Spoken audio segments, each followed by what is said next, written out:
예, 읽은 말씀은 지도자는 어떤 사람이어야 되는가, 어떤 태도로 사역하고 어떻게 일해야 되는가라는 걸 우리에게 짧게 이제 권면해 주는 말씀인데요. 오늘 말씀의 제목은 지도자의 권위입니다. 권위. 그 권위는 어디서 나오는 걸까? 보통 교회에 세운 지도자들을 우리가 뭐라고 부르냐면 보통 종이라고 부르죠. 종. 그래서 옛날에 어떤 권사님이 목사님을 위해서 기도하면서 이제 그렇게 기도하시는 거 많이 들으시죠.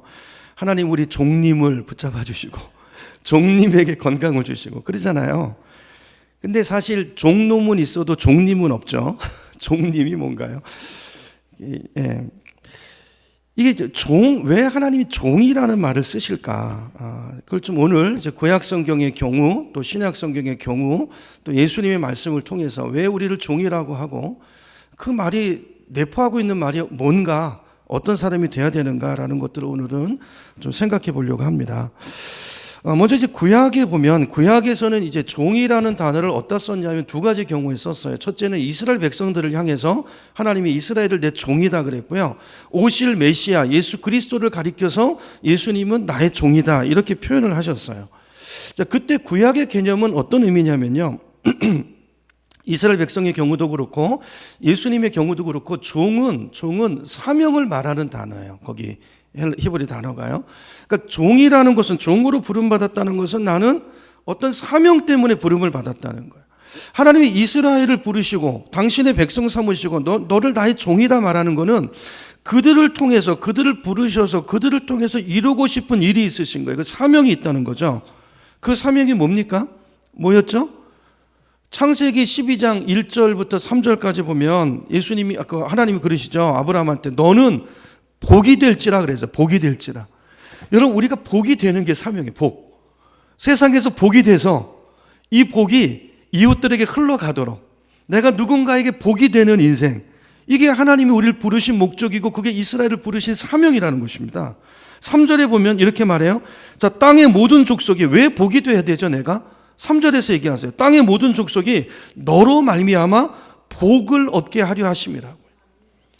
근데 이스라엘 백성들은 이 사명을 놓쳤죠. 내가 복이 돼서 복이 흘러가야 되는데 이스라엘은 복의 막다른 골목이 됐어요. 이방인들을 멸시하고 그들에게 복이 돼야 되는데, 흘러가야 되는데 선민의식을 가지고 부패하고 타락하고 사명을 놓쳐버렸던 것입니다. 두 번째는 이제 예수님의 경우인데요. 자, 예수님을 이제 종이라고 부르십니다. 그래서 이사야 42장부터 시작해서 49장, 50장, 또 53장까지, 53장은 우리 고난주간에 늘 등장하는 말씀이잖아요. 그러니까 오실 메시아 예수 그리스도는 고난받는 종이다. 그러니까 예수님의 사명은 뭐죠? 고난받으신 고난. 근데 그 고난의 목적이 있어요. 왜 고난을 받죠? 왜 고난을 받습니까? 이유가 있어요. 이사야 42장 2절을 제가 읽어볼게요. 이사야 42장 1절부터 제가 볼게요. 1절 보면 종이란 단어가 나오죠. 내가 붙드는 나의 종, 누굽니까? 예수님 얘기하는 거예요. 메시아. 나의 종, 내 마음에 기뻐하는 자, 곧 내가 택한 원문은 종을 보라. 종을 보라. 자, 이 사람이 누굽니까? 예수 그리스도. 그 종에게 나의 영을 부었어요. 종. 그가 이방이 정의를 베풀리라. 자, 종은 사명이라고 그랬죠. 자, 예수님의 사명은 뭐죠? 고난입니다. 십자가에 죽는 것입니다. 그래서 예수님은 죽으시러 왔어요. 그게 사명이에요, 사명. 섬김을 받으러 온 게 아니라 섬기는 종으로 오셔서 종으로 섬기시다가 어디까지? 십자가에 죽으시기까지 철저하게 종이 돼서, 비천한 낮은 종이 돼서 십자가에 죽으시기까지 자기를 들이신 이 사명, 그리고 돌아가실 때 다 이루었다예요. 그렇죠? 그 사명. 내가 나의 영을 그에게 주었은즉 그가 이방에 정의를 베풀리라. 2절입니다. 그는 외치지 아니하고, 종의 자세입니다. 외치지 아니하고. 종이 자기 한 일을 가지고, 예수님 그런 얘기 많이 하시잖아요. 주인 옆에 서가지고 시 좀 다스리고 나서, 그리고 칭찬받고, 그건 칭찬, 마땅히 할 일을 한 것 뿐인데, 여러분, 칭찬을 구하시면 안 됩니다, 종은. 그는 외치지 아니하며, 목소리를 높이지 아니하며, 그 소리를 거리에 들리게 하지 아니하며, 요즘식으로 말하면 광장에 나가서, 이걸 비교해서 예수님 말씀하세요. 그러니까 예수님이 이 종으로 오셨어요. 오서 본을 보이는데, 당시 종으로, 하나님의 일꾼으로 불러주신 당시 사두개인 바리새인들, 제사장들은 어떻게 했어요? 사거리에 가서 옷수를 넓게 하고 사람이 보는데 서서 보이려고 하는 대조되죠. 거짓된 지도자상입니다. 그거 본받지 말라고 이따 보겠지만, 그러니까 자기를 드러내고 내가 메시아다, 내가 종이다. 아니 종인데 무슨 종님, 내가 종님이다. 이런 식으로 하면 안 된다는 것입니다. 3절입니다. 3절에 보면 상한 갈대를 꺾지 아니하고 꺼져가는 등불을 끄지 아니하고 진실로 정의를 시행할 것이며 그는 쇠하지 아니하며 낙담하지 아니하고 세상에 정의를 세우게 이르리니 섬들이 그 교훈을 앙망하리라. 자, 그러니까 지도자로 세워진 분들은 참 복된 것입니다. 이 길을 추구해야 되니까요. 그러니까 우리 실력으로 안 되는데 우리 안에 성령이 오셨어요. 그렇죠? 그러니까 여러분 종님으로 부른 바 이 사명이 있고 이 사명을 그죠? 예수님을 닮아가는 그분이 하신 일에 나를 부르셔서 그분이 하셨던 일을 감당하도록 나를 종으로 부르셔서 성령을 보내놓으시고 그 일에 나를 쓰시는 것, 이건 놀라운 축복이고 특권이에요. 그래서 지난주에 여러분 장로 되기를 사모하라 그랬잖아요. 사모하라. 기름 부음 받잖아요. 종으로 부름 받는 것입니다. 장로는 군림하는 사람이 아니에요. 임직 받으실 분들 그 결단하셔야 돼요. 이제 나는 종입니다. 종의 결단을 하셔야 돼요. 결단. 섬들이 4절 마지막 보니 섬들이 그 교훈을 앙망하리라 그래요. 세상의 작은 섬들에게까지도 그리스도의 복음이 증거돼서 그리스도를 다 알게 될 거라는 거죠. 하나님 높이시잖아요. 그렇죠? 가장 낮아졌을 때 가장 높이십니다. 이 대칭점에서 요만큼 낮아지면 요만큼 천국에서 요만큼 그게 그거예요, 여러분. 그러니까 아주 낮아지세요. 섬기시면 하나님 이렇게 높이실 거예요. 온 섬들까지 앙망하는 그 자리로 우리를 세우신다는 약속의 말씀인 것입니다. 자, 그래서 이제 이사야가 예시하는 이사야서를 보면요, 이사야가 예언하는 그 오실 메시아는 왕으로 오셔서 다윗처럼 승리하고 백전백승해서 이스라엘을 만방에 높이는 그런 메시아가 아니고, 그거는 탐욕, 인간의 탐욕, 그런 메시아를 기다렸지만 성경이 말하는 메시아는 그런 메시아가, 그런 왕이 아니에요. 세상에서 흔히 보는 그런 지도자가 아니고, 여러분 교회 안의 지도자는 세상에서 보는 지도자와 달라야 됩니다. 같은 지도사상이 교회 안에 서고 있으면 그 교회는 교회가 아니에요. 세상 나라지, 한 나라가 아닙니다. 예수님이 왕이신, 예수님이 다른 모습을 보이고 계시잖아요. 그래서 이사야 53장이 전부 그 말씀이에요. 53장으로 가보겠습니다.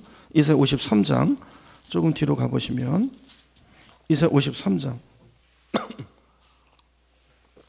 그는 2절부터 그는 메시아로 오실 메시아 그분을 얘기해. 그는 3절입니다. 멸시를 받아 사람들에게 버림받았고 간고를 많이 겪었고 질고를 아는 자라. 마치 사람들이 그에게서 얼굴을 가리는 것 같이 멸시를 당하였고. 여러분 그리스도가 하나님이 아들이 왜 이렇게 멸시를 당하고 고난당하시는 것입니까? 사명이라니까요. 하나님 주신 사명을 감당하기 위해. 여러분 멸시당할 때 기뻐하시기 바랍니다. 예수님 말씀이에요. 세상은 모릅니다, 이 비밀을. 5절에 가보시면 그가 찔림은 뭐 때문이라고요? 사명이잖아요. 우리 허물 때문이라고요. 그냥 찔리는 게 아니에요. 힘이 없어서. 사명이라고요. 사명. 우리의 허물을 사하시기 위해서 찔리고 계시는 거예요. 사명. 종이에요, 종. 이걸 내포하고 있는 것입니다. 교회 목사, 장로, 지도자는 이걸 내포하고 있는 사람이에요. 이 삶의 지향성이, 이 사람의 방향성이 이런 거 찔리는 거예요. 늘 찔리고 늘 상하고. 왜 상하죠? 우리 죄악 때문이라고. 왜 징계를 받죠? 징계를 받음으로 우리가 평화를 누려야 되니까. 왜 채찍이 맞으십니까? 힘이 없어서 맞으십니까? 아니요. 사명, 그래야 우리가 나음을 얻으니까. 이 사명을 위해서 그분은 종으로 오셨고, 그래서 예수님은 고난받으셨고, 멸시당하셨고, 십자가에 죽으신 것입니다. 그래서 구약의 이게 종의 의미, 그 사명입니다. 사명. 구약에서 종은 특별히 사명을 주시고 그와 관계를 맺는 대상이에요. 자, 이제 신약으로 와보면 이게 어떤 의미가 되냐면요, 어떤 의미를 쓰이냐면 몇 군데 찾아보죠. 마태복음으로 가겠습니다. 마태복음 20장으로 갑니다.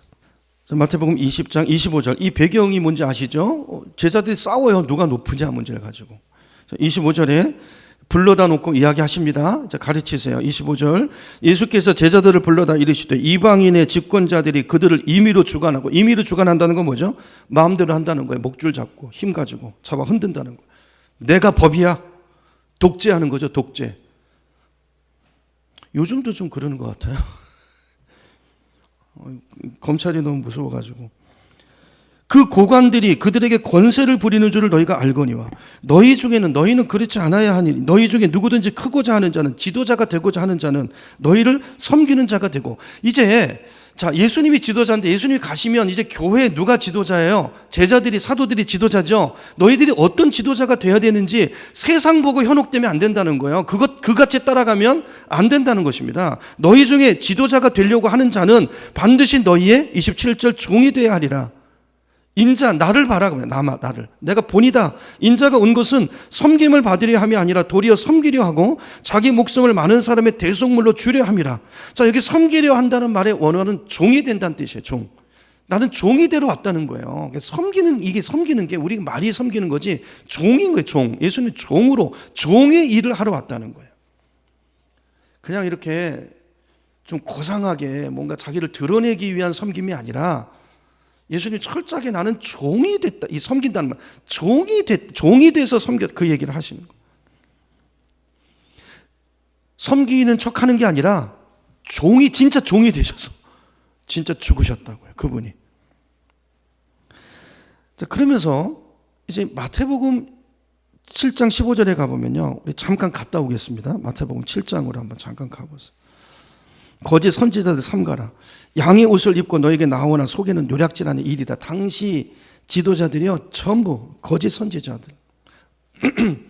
나중에 주님 앞에 갔는데요, 내가 이 일도 하고 저 일도 하고 귀신도 쫓았고 내가 도무지 너를 알지 못하니 불법을 행하는 자들은 내게서 떠나가라. 예수님 책망하십니다. 종 아닙니다. 그죠? 종 아니죠. 언제 종이었어요, 그들이? 대접만 받고 존경만 받고 받았지. 종이었던 적이 한 번도 없어요. 그렇죠? 그러면서 이제 23장으로 가볼게요. 마태복음 23장에 가보면 거짓 선지자의 특징을 말해요. 23장 2절부터 보세요. 서기관과 바리새인들이 모세의 자리에 앉았는데 그들이 말하는 바는 행하고 지키지 행위는 본받지 말라 그러죠. 그러면서 이제 6절로 가보겠습니다. 거짓 지도자는요, 잔치 가면 윗자리를 탐하고 회당의 높은 자리에 앉는 걸 좋아하고 시장에서 문안 받는 거 좋아하고, 그렇죠? 사람에게 랍비라, 선생님 소리 듣는 거 좋아한다는 것입니다. 그러니까 이런 거짓 지도자 상을 경계하라는 거예요. 자, 이제 교회가 내 이름으로 교회를 세우고 이제 너희를 교회 지도자로, 목사로, 이제 또 장로를 세울 텐데 이런 지도자 상이 교회 안에 서면 안 된다는 거예요. 예수님 이 얘기를 하시는 것입니다. 그렇죠? 자, 오늘날 교회 안에도 예수님이 이렇게 우려하시는데도 세상에 거짓된 지도자 상이 너무 많이 안에 들어와 있어요. 잘못된 일이죠. 그래서 8절에 이렇게 말씀하세요. 23장 8절 가보세요. 그러나 너희는 랍비라 칭함을 받지 말라. 너희 선생은 하나요. 너희는 다 형제니라. 자, 여기 보세요. 랍비라 칭함을 받지 말라. 여러분, 당시에 랍비라고 하는 직분, 오늘로 말하면 목사, 장로, 랍비라는 직분 자체가 문제 있는 게 아니에요. 랍비라는 것은 너무나 분명한 당시 직책이었고 유대인 사회에서 존경받는 자리였습니다. 그런데 문제는 주님이 여기서 지적하시는 것은 랍비가 되지 말라는 게 아니라 랍비라 칭함받는 것을 좋아하지 말라는 거예요. 저들처럼 그 가치를 따르는 세상적인 지도자, 군림하는 지도자 안 된다는 것입니다. 당시 랍비들이 에헴하면서 자기를 드러내고 대접받기 좋아하고 존경을 원하고 대접 안 하면 뭔가 불이익을 주고 자꾸 뭔가를 받아내고 이렇게 되지 말라는 거예요. 그 얘기 하시는 거예요. 그 모습 닮으면 안 된다는 것입니다. 그러면서 이제 그 뒤에 그렇게 얘기하시는 거예요. 너희 지도자는 한 분이시니 모델 누구예요? 주님만 따라가. 주님대로 주님 하신 것처럼 하라는 거예요. 세상 닮지 말고.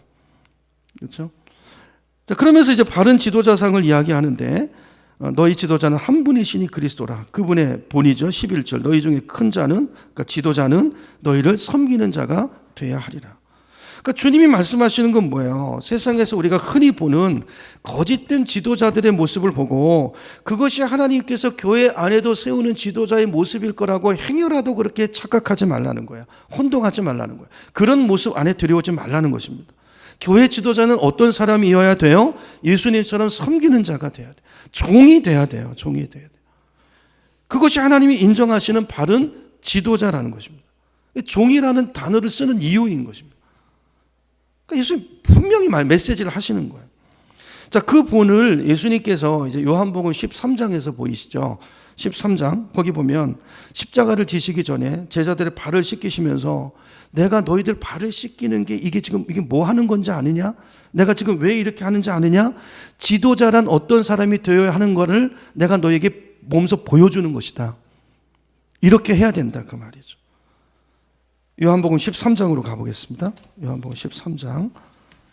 발을 씻으신 것은 뭐 단순한 겸손이 아니고 이제 메시지거든요. 요한복음 13장 12절. 그들의 발을 씻으신 후에 옷을 입으시고 다시 앉아 그들에게 이르시되 내가 너희에게 행한 것을 너희가 아느냐? 이 의미가 뭔지 아냐? 세족식에 너희가 나를 선생이라 또는 주라 하니 너희 말이 옳도다. 내가 너희의 선생이다. 지도자다 그 말이죠. 내가 주와 선생이 되어 너희 발을 씻었으니 너희도 서로 발을 씻어주는 것이 옳으니라. 내가 너희에게 행한 것 같이 너희도 어떻게 하려 하여? 행하게 하려 하여 뭘 보였다고요? 본을 보였노라. 지도자는 이렇게 해야 된다. 내가 너희를 지도자로 불렀어. 종으로 구약에 부른 것처럼 말이죠. 여긴 사명이 있어. 이 세상 지도자와 달라야 돼. 섬기는 자가 돼야 돼. 아니 종이 돼야 돼. 섬긴다는 말 하지 마. 종이 돼. 죽어. 그 얘기예요. 당신은 제자들이 못 알아들었습니다. 성령이 오시고 나서 이 말이 그 말이구나. 성경에 그런 표현이 많죠. 나중에 제자들이 다 죽죠. 다 죽는 자리로 다 순교합니다. 그리고 17절에 가보세요. 17절에. 이거 우리들에게 하시는 말씀이에요. 17절. 너희가 이것을 알고 행하면 복이 있으리라. 여러분 종으로 부름받는 게 이게 엄청난 축복입니다. 이걸 알고 내 부르심이 뭔지 알고 목사가 뭔지 알고 목자가 뭔지 알고 장로가 뭔지 알고 권사가 뭔지 알고 이렇게 예수님처럼 종이 돼서 섬기면 뭐라고요? 복이 있으리라. 예수님을 높이신 것처럼 하나님이 그 놀라운 은혜가 이 말. 이게요. 왜 우리를 종으로 부르셨을까? 이게요. 놀라운 축복이에요. 놀라운 축복이에요. 놀라운 은혜의 자료로 부름받은 거. 이걸 사모하라는 것입니다. 사모. 자, 이런 이제 말씀을 근거로 해서 그러면 이제 교회 영적인 지도자는 이제 종이잖아요. 섬기는 사람이. 그럼 내가 섬겨야 될 분들이 있죠. 이제 교우들이 있잖아요. 그럼 그 교우들과 어떤 관계를 맺어야 됩니까? 자, 예수님 비교해서 설명하세요. 세상 통치자와 종, 예수님 당신 비교합니다. 세상 통치자는 어떤 관계를 맺죠? 군림하죠. 위에서 군림합니다. 임의로 주관하고 힘으로 자기 마음대로 다스립니다. 그런데 종된 지도자는 힘으로 다스리지 않습니다. 그들 가운데 섬기는 자로 있습니다. 세상 통치자는 어떻게 하죠? 지배하고 권력을 휘두르고 명령합니다. 그러나 지도자는 설득하고 본을 보입니다. 예수님이 저 하늘 보좌에서 말씀으로 심판하시면서 그렇게 위에서 군림하며 때리지 않으셨어요. 종이 돼서 오셔서 당신 죽으셨다고요. 내가 너희를 사랑한 것처럼 이렇게 사랑해라. 그래서 베드로전서 5장 3절에 보면 이걸 깨달은 베드로는 몰랐죠. 얼마나 철이 없었습니까? 근데 예수님의 죽으심 이런 말씀들 성령을 받고 나서 이 말씀들이 깨달아지고 그 안에서 녹아 들어가서 그 깨달은 깨달음으로 이렇게 말씀해요. 자기 제자들을 향해서 여러분이 맡은 사람을 지배하려고 하지 말고 양떼의 모범이 되십시오. 이게 모든 지도자로 부름받은 자들에게 베드로 하는 권면입니다. 세상 통치자는 외적인 반응을 중시합니다. 여러분 직장에서 늘 업무에 시달리시죠? 실적에 쫓기시죠? 이런 갈등이 있어요. 지도자들. 여러분 성과를 내려면 어떻게 되는지 우린 잘 알아요. 세상에서 늘 경험하잖아요. 그렇죠? 어떻게 하는지 압니다. 그런데 그렇게 하면 안 된다는 거예요. 겉으로 볼 때는 세상 통치자가 세상의 방법이 빨라 보이고 능력이 있어 보입니다. 막 군림하고 임의로 하고 막 복을 얘기하고 막 두려움을 주고 막 이렇게 하면요 이단 같은 데 가보세요. 군대 같아요. 일사불란해요. 그런 결과를 어떤 목적을 단시일 내에 얻어낼 수 있지만 그러나 지도자는 예수님 그렇게 하지 않으세요.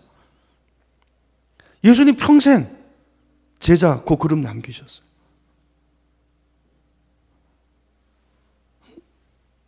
평생 120문도 남았어요. 마가 다락방에 120 성도.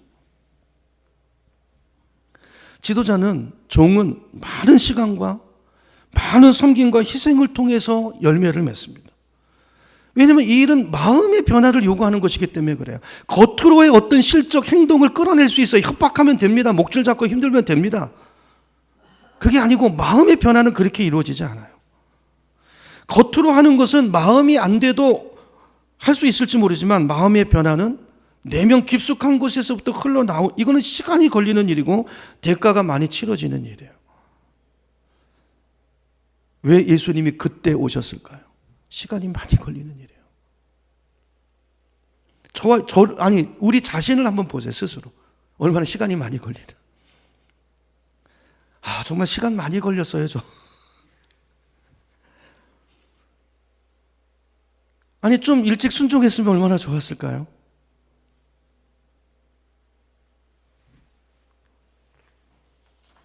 자, 그래서 영적 지도자는 어떻게 처신해야 되는가? 디모데 후서에서 바울이 이렇게 권면합니다. 자, 디모데 후서. 아까 다시 한번 가보죠. 디모데 후서. 죄송해요. 너무 많이 찾나요? 디모데 후서. 2장 14절로 가보겠습니다. 2장 14절.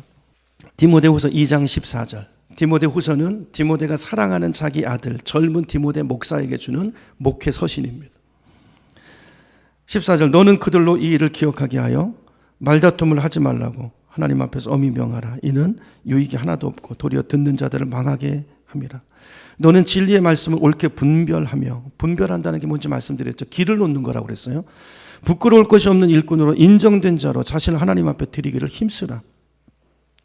망령되고 헛된 말을 버리라. 그들은 경건하지 아니하며 점점 나아가나니 그들의 말은 악성 종양이 퍼져나간 것 같은데 그 중에 후메네오와 빌레도가 있느니라. 자, 24절로 가보겠습니다. 24절 좀 건너뛰어서. 자, 주의 종은 마땅히 어떻게 해요? 다투지 아니하고. 이거 누구 얘기예요? 예수님 얘기죠. 아까 53장에 보셨죠? 다투지 아니하고. 모든 사람에 대해서 온유하며, 나는 온유하며 마음이 겸손하니. 온유하다는 건 힘이 없는 거 아닙니다. 예수 힘이 없어서 맞으신 거 아니잖아요. 힘이 있는데 그 힘이 통제되는 거예요. 사랑으로. 그죠? 온유하며 가르치기를 잘하며 참으며 거역하는 자를 어떻게 해요? 온유함으로 훈계할지니 혹 하나님이 그들에게 회개를 주사 진리를 알게 하실까 하며 그들로 깨어 마귀의 올무에서 벗어나 하나님께 사로잡힌 바 되어 그 뜻을 따르게 하실까 함이라. 그러니까 이 조마조마하는 마음 가지고 사도 바울은 이렇게 목회를 했어요. 헬라 사람한테 가서는 헬라 사람처럼 되고 비방을 받으며 멸시를 당하며 돌로 맞으며 배가 파손을 당하며 그 한 영혼을 위해서 말이죠. 예수님이 그랬던 것처럼 말이죠. 자, 그래서 바울이 디모데에게 본인이 그렇게 살았고 예수를 따라 달려왔고 그리고 그 뒤를 따라오는 후배 목사 디모데에게 너도 이렇게 처신하라고 권면하고 있는 것입니다. 자, 이 말씀들 디모데서를 정리하면 몇 가지로 요약하면요. 이런 거예요. 제가 정리를 해볼게요. 첫째로 양떼들을 대할 때 항상 첫째 부드럽고 겸손하고 친절한 태도로 고쳐주고 교훈하라는 거예요. 태도를 말합니다. 태도가 중요한 것 같아요. 저도 참 리더십을 많이 저도 오해했었고 어떤 성과 열광주의 이런 데 저도 사실 많이 빠져 있었어요. 저도 기도원 출신이거든요. 뜨거운데 뭐 하는데 그래서 이게 이제 근데 그게 아니고 부드럽고 겸손하고 친절한 태도로 온유한 마음으로 고쳐주라는 한결같은 말씀이에요. 두 번째, 사역의 성공을 위해서 가시적인 성과에 좌우되지 말라는 것입니다.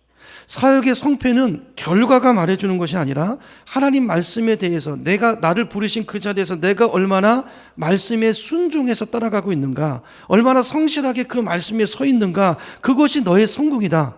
이게 바울이 성경이 끊임없이 우리에게 이야기하는 거예요. 비교가 아니고 부르심이 달라요. 어떤 사람은 막 이게 역사가 일어나는 게 그게 그 사람의 부르심이고 어떤 사람은 거기서 망하는 게 어떤 게 망하는 게 우리 부르심이고 사명일 수도 있다는.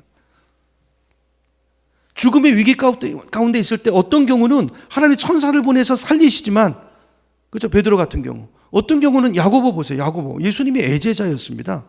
목에 달려 죽잖아요. 근데 그 죽음이 헛된 죽음이 아니고 어떤 건 내가 죽는 게 성공이라고 이야기하죠. 결과적으로 이것은 영적인 전쟁이라는 것입니다. 세상이 같이 혼동되지 말고 마귀의 올무에서 깨어서, 예수님도 그 시험 받으셨잖아요. 돌로 떡덩이가 되게 하라, 뛰어내리라. 영적으로 싸워야 된다는 것입니다. 그렇죠? 오늘 이 말씀을 우리 마음에 좀 담았으면 좋겠어요. 자, 그렇다면 종의 권위는 어디서 나오는 것입니까?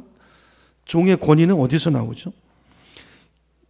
종의 권위는요, 원래 이제 이게 종이라는 단어와 권위라는 단어는 이게 별로 잘 매치가 안 되는 단어잖아요. 근데 종의 권위는 어디서 나오느냐 하면 죽는 데서 옵니다. 섬기는 데서 오고 말씀을 지키는 데서 와요. 말씀을 이야기하는 데서 오는 게 아니라 내가 말씀을 사는 데서 권위가 온다는 거예요. 종의 권위는. 여러분 그러시죠? 요즘 여러분 설교를 들으십니까? 아니요. 제가 어떻게 사나 보시죠. 저 사람은 저렇게 말하는데 저렇게 사나? 저 사람의 가정은 진짜 그런가?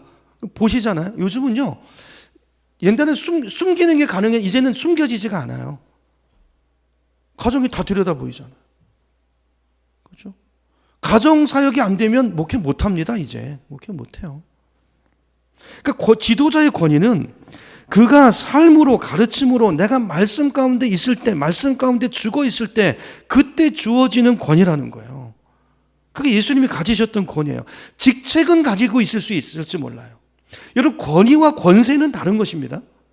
권위는 주어지는 것이고 권세는 부르는 거죠. 근데 한국 성경은 이 권위로 번역해야 될 자리에다가 권세라는 자리를 넣어놔가지고 이게 혼동되는 경우가 많은데 다른 것입니다. 우리가 받은 건 권세가 아니에요. 하나님이 종들한테 권세를 주신 적이 없어요.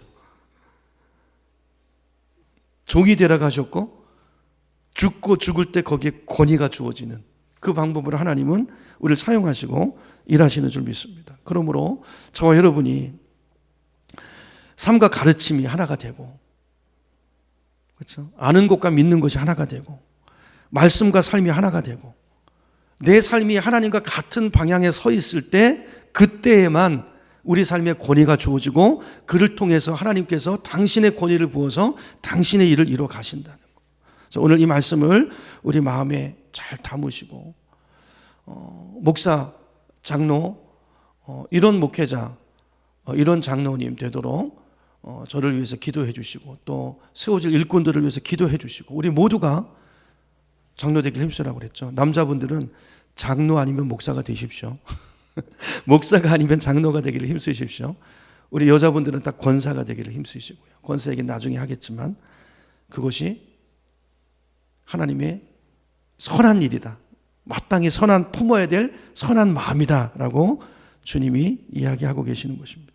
그래서 우리가 세상의 통치자 같은 그런 거짓된 개념의 지도자가 아니라 주께서 우리에게 본을 보여주신 대로 우리도 그렇게 따라가며 본을 보이며 사랑하며 섬기며 그렇게 가는 거예요. 그리고 누군가의 이정표가 되고 누군가의 디딤돌이 돼서, 그렇죠? 우리 공동체를 그렇게 세워나가는 놀라운 일에 하나님이 우리를 부르고 계시는 것입니다. 이것이 정말로 하나님이 의도하시는 교회 공동체의 모습이에요. 서로 사랑하고 아끼고 서로 존경하고 서로의 유익을 구하고 행복을 구하는 하나님께서 우리 교회를 이런 교회로 아름다운 공동체로 만들어 가시기를 축원합니다.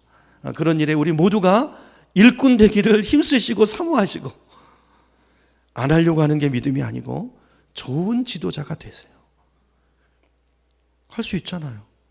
하나님 우리를 부르시잖아요. 그러니까 중요한 건 부르시며 콜링, 이 소명을 받으시고 이 길을 함께 걸어가는 우리 모두가 되기를 주의 이름으로 축원합니다.